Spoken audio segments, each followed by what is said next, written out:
I mean, it is what it is. You are who you are. Okay? You are who you are. I like that. You like that? I think I'm going to work with it. You are who you are.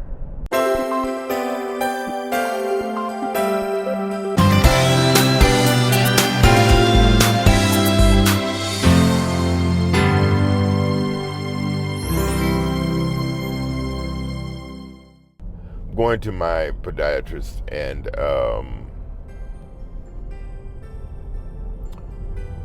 given that I've been doing a lot of more exercising, and I've taken the temperature up, so to speak, I'm taking it up to the next level. I'm not just doing regular, walking or jogging in place for 2 minutes, 5 minutes, all that. No. I'm up to 2 hours a day. And again, I'm not suggesting that anyone, outside of myself, do 2 hours a day in exercise. No. And I don't do it, straight through. I do parse it out. But I'm not suggesting that you have to do that. This is my program. This is what has been working for me and what I have found solace in, and what I've discovered to really help me in a cadre of ways. One, it helps my mental health. It helps me there big time. Because I'm able to, kind of release or kind of view other things, not stay stagnant or stay complacent in the things of my proximity, whatever it may be it work, be it family challenges, or be it, whatever, health issues. Oh, gotta keep my eye on this car in front of me because they don't have any brake lights. It's crazy. I gotta get from behind them because I don't know when they're. I'm actually, I did mention it. Now, I didn't mention the detail. I'm on the actual thoroughfare. I'm on the freeway. On my way to my podiatrist. And so anyway,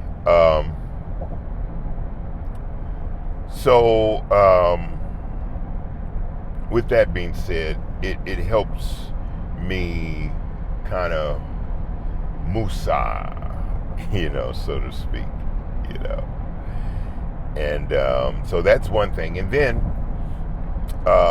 it helps my cholesterol levels. I do have an entry where I'm discussing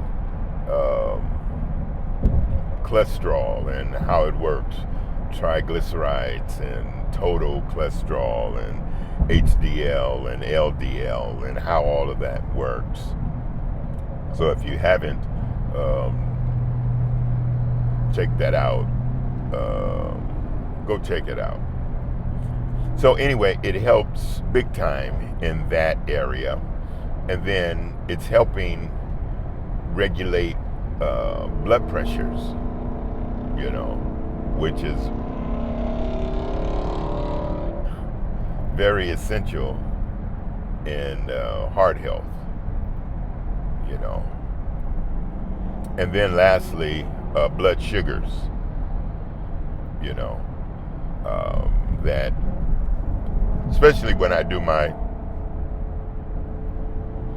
program in the morning, because it's the morning time when your liver releases that sugar into the bloodstream,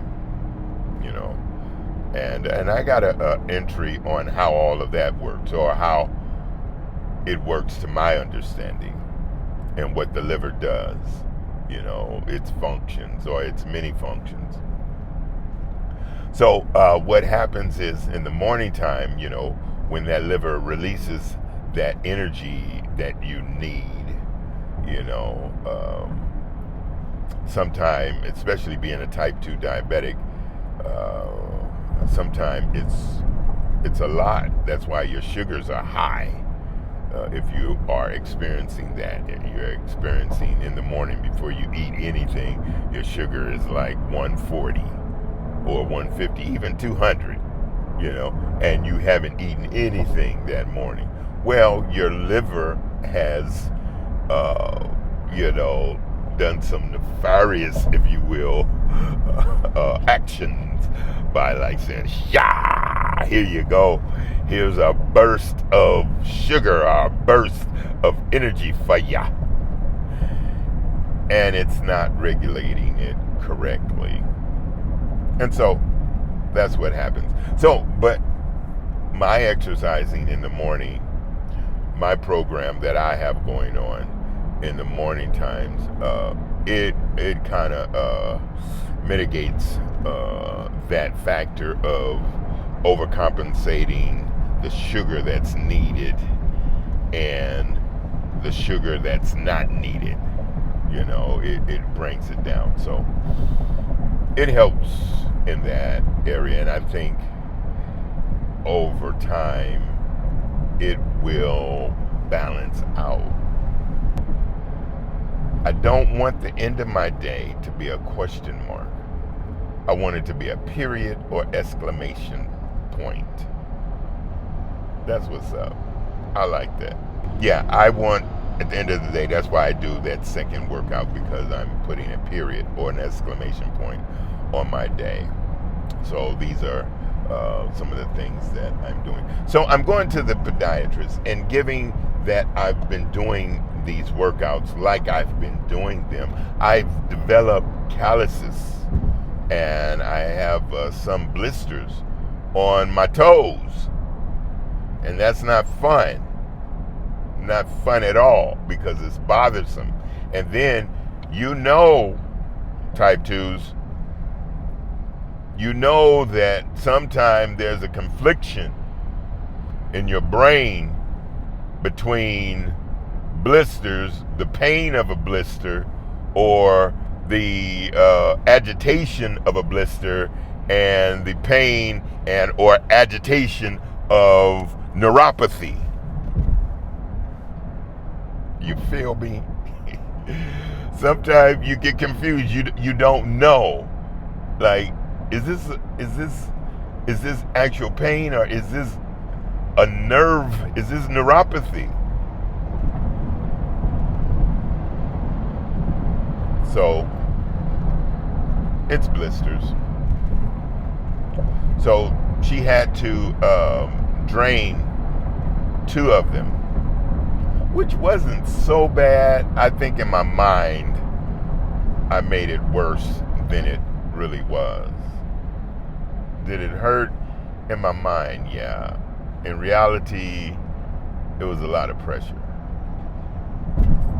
But it's been a week now since she's done,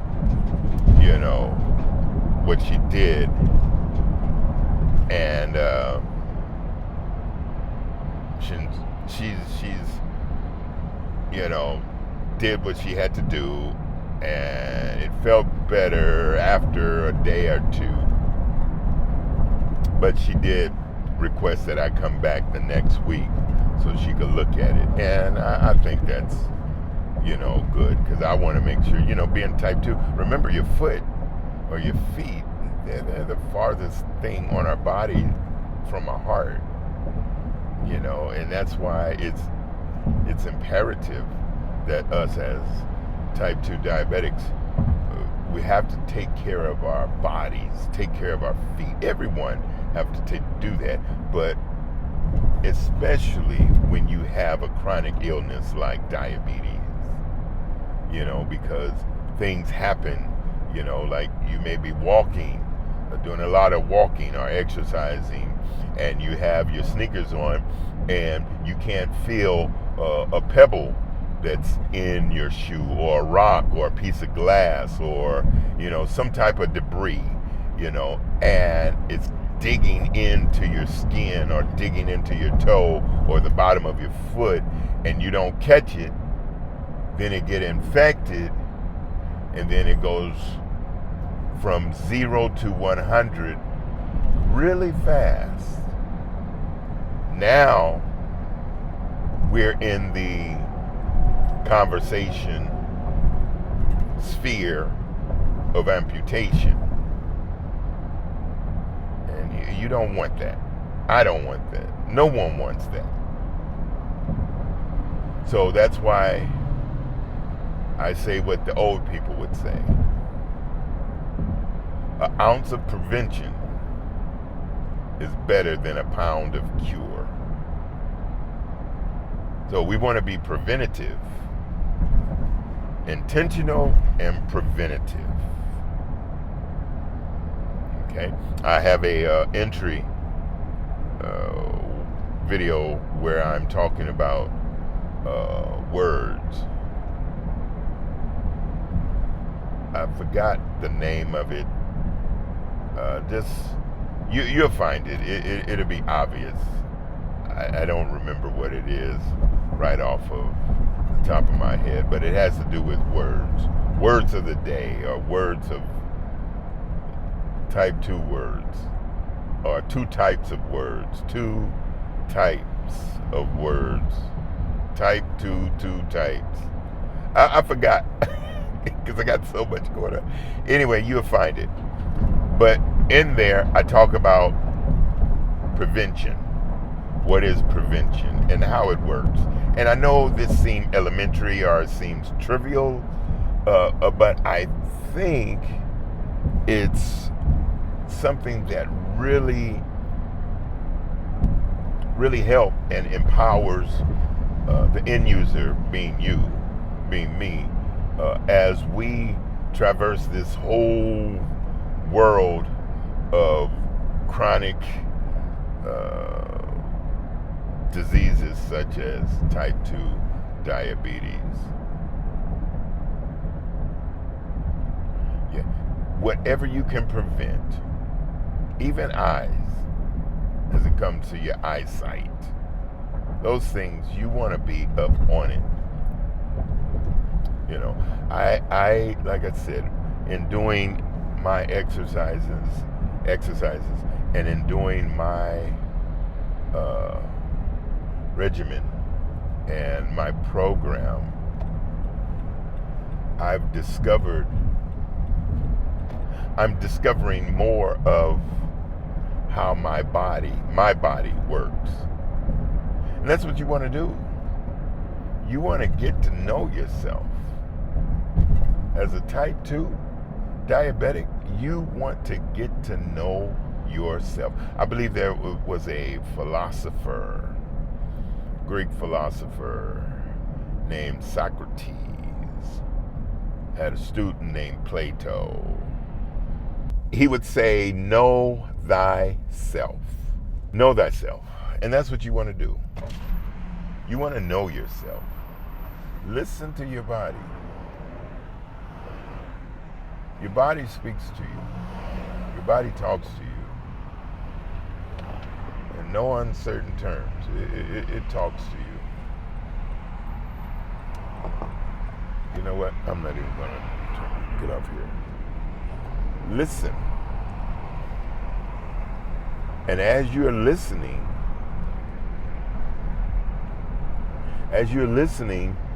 do what it takes to prove that you were listening. If your eyes are hurting when you wake up in the morning, don't just rub your eyes thinking they're itching. I mean, yeah, once or twice you do that. Oh, my eyes are itching. You scratch them or whatever.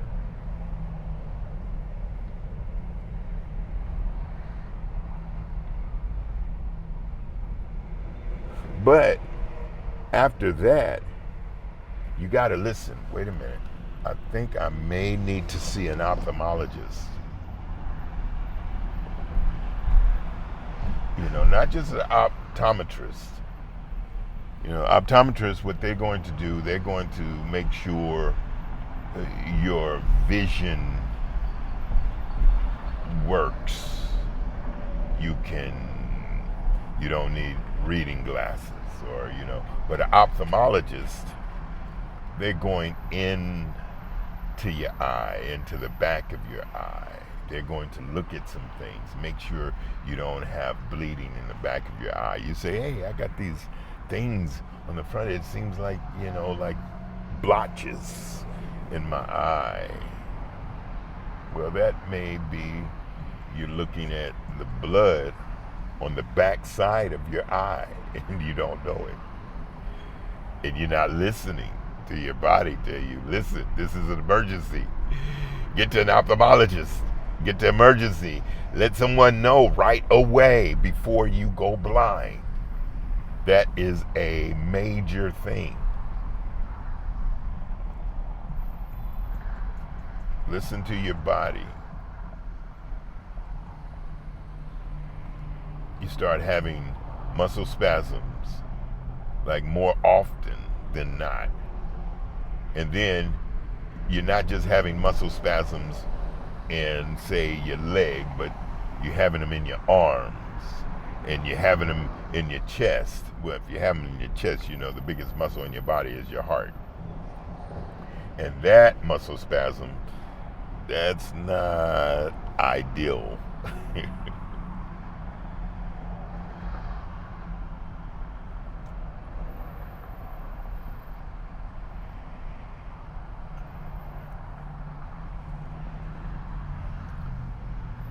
So,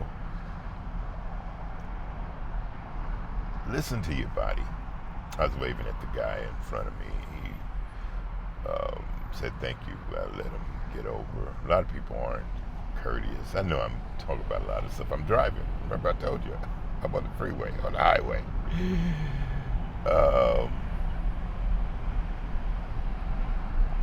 Listen to your body, good people.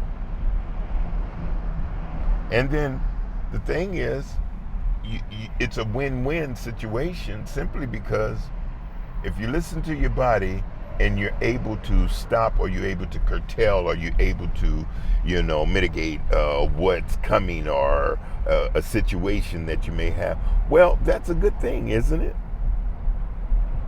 Then the flip side is you find out there's nothing wrong.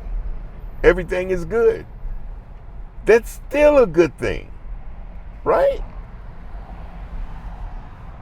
So I don't get, outside of it being fear, I don't get why individuals will say, oh, well, don't worry about it. I'm not worried about it. It's nothing. It's not going to bother me. I'm not even going, I don't have to check it out. This happens all the time. Well, if it happens all the time, it's not really natural if it just started happening all of a sudden, and now it's happening all the time, unless now you're accepting it as your new normal.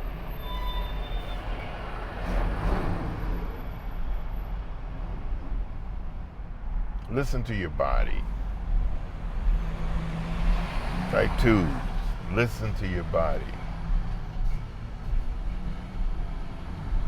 Because just by you listening to your body, it may just well save your life.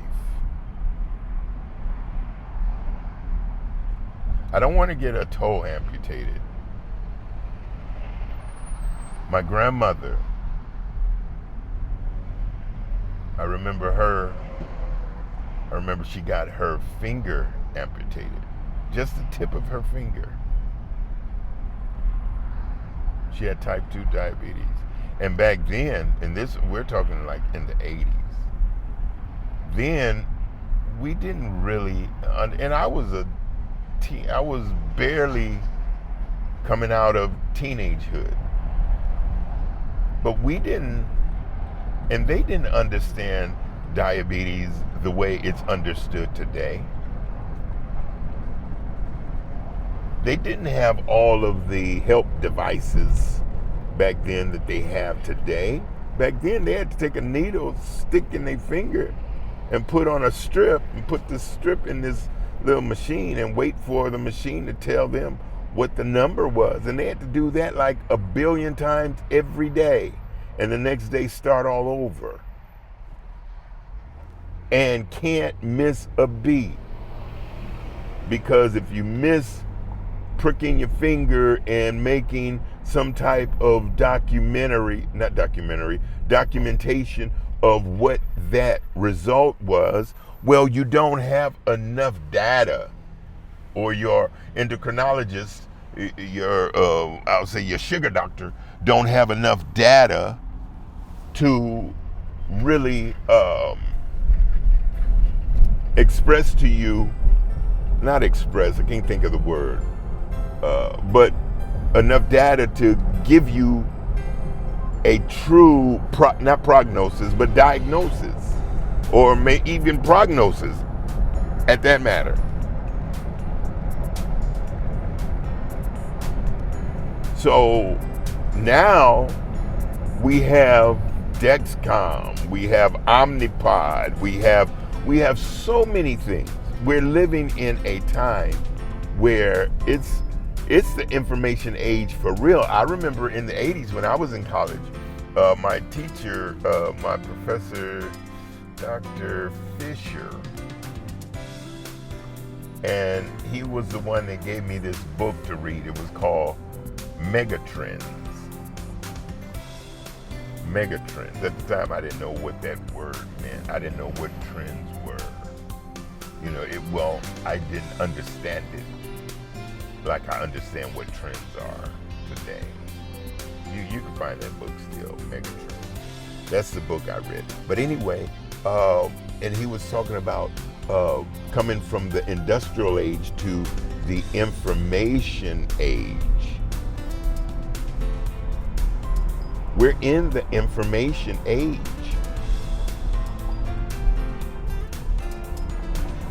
There has never been a time in society where we have access to all of the information that we have to enable us to become the captains of our own destiny, for real, for real.